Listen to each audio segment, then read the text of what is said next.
जी जो दिल्ली यूनिवर्सिटी में प्रोफेसर हैं और राजद के उभरते हुए नेता हैं।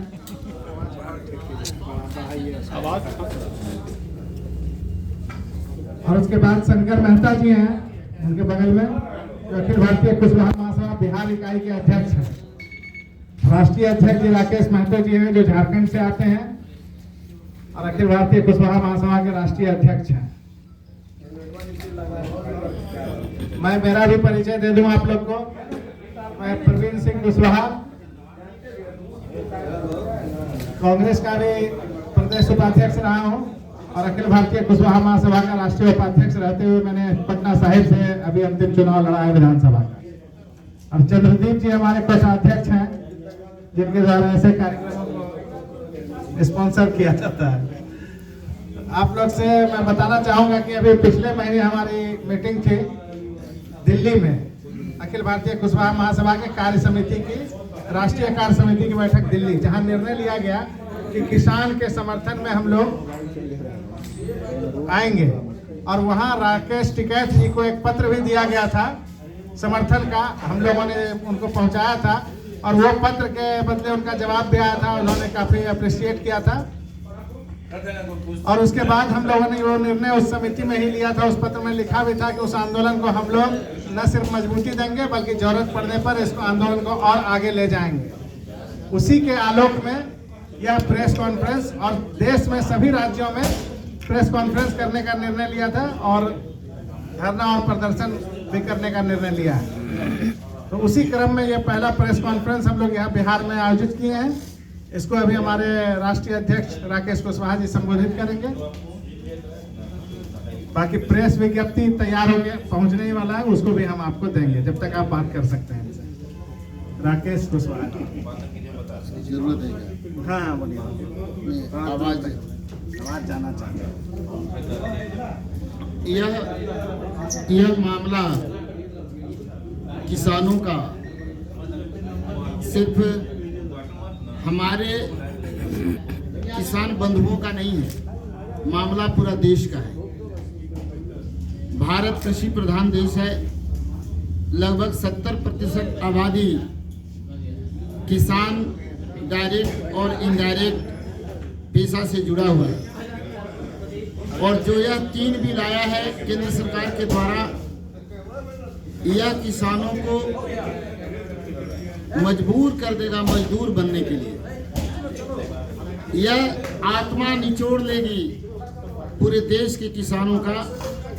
जो भारत जिन कारणों से जाना जाता है पूरे विश्व में, वह कारण ही समाप्त हो जाएगा। यह बिल इतना खतरनाक है। मैं यह बताना चाहता हूं कि कृषि से संबंधित सारी योजनाओं पर फैसला लेने का अधिकार राज्य सरकार को है, लेकिन आयोग बनाकर कृषि को अपने अधीन संविधान से बाहर जाकर अपने अधिकार क्षेत्र में लाना, आयोग से पारित करना, फिर किसी बिल को सामने लाना, यह असंवैधानिक है।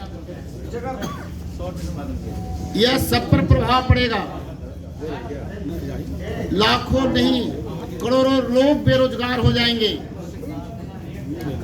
जहां भी सरकारी तंत्र व्यवस्था की गई थी सस्ते दुकानदार का, एफसीआई का, ये सारा ध्वस्त हो जाएगा। कृषि मार्केट जो कृषि बाजार बना है सब ध्वस्त हो जाएगा। जो हालात देश में आने वाला है, ये 3 बिल से करोड़ों लोग बेरोजगार हो जाएंगे और इसका दुष्परिणाम हम सब पर पड़ेगा। इसलिए नहीं, हम आगे, इसलिए हम लोग चाहते हैं कि पूरा भारतवर्ष के लोग, किसान ही नहीं बल्कि यहाँ के आम नागरिक भी इस बिल का खिलाफत करें। यह सिर्फ किसान आंदोलन के समर्थन और उसको आगे बढ़ाने की बात नहीं है, बल्कि जन जन तक जागृत करने की भी बात है।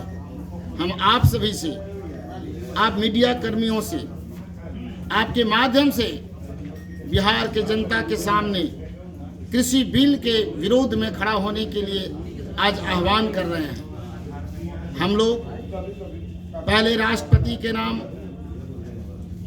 महामहिम राज्यपाल के द्वारा धरने के माध्यम से प्रेषित करेंगे बिल वापस लेने के लिए। इसका जिले स्तर तक भी जाएगा और आम जनता तक हमको इसको फैलाएंगे। निश्चित रूप से यह कानून वापस होना चाहिए और किसानों के हित की बात होनी चाहिए। मैं यहाँ एक बात और बता देना चाहता हूँ कि अंग्रेजी हुकूमत में 1857 में किसानों पर गोली चलाने से मना कर दिया था मंगल पांडे जी ने, और उस समय एक बहुत बड़ा विद्रोह हुआ था जो आज पूरा भारत जानता है। आज लगता है कि अंग्रेज से भी ज़्यादा असंवेदनशील यह सरकार हो गई है, जहां इतने ठंडे में मरने के लिए रोड पर छोड़ दिया किसानों को महीनों से। आंसू गैस, लाठीचार्ज किसानों पर हो रहा है। यह असंवेदनशील सरकार को, जो भारत की आत्मा है किसान, इसको निचोड़ने का हम लोग दोषी मानते हैं। इसलिए इस बिल के वापस होने तक हम लोग चाहते हैं कि यह आंदोलन जारी रहे। हम लोग इसके लिए आम जनता को जागृत करेंगे। धन्यवाद।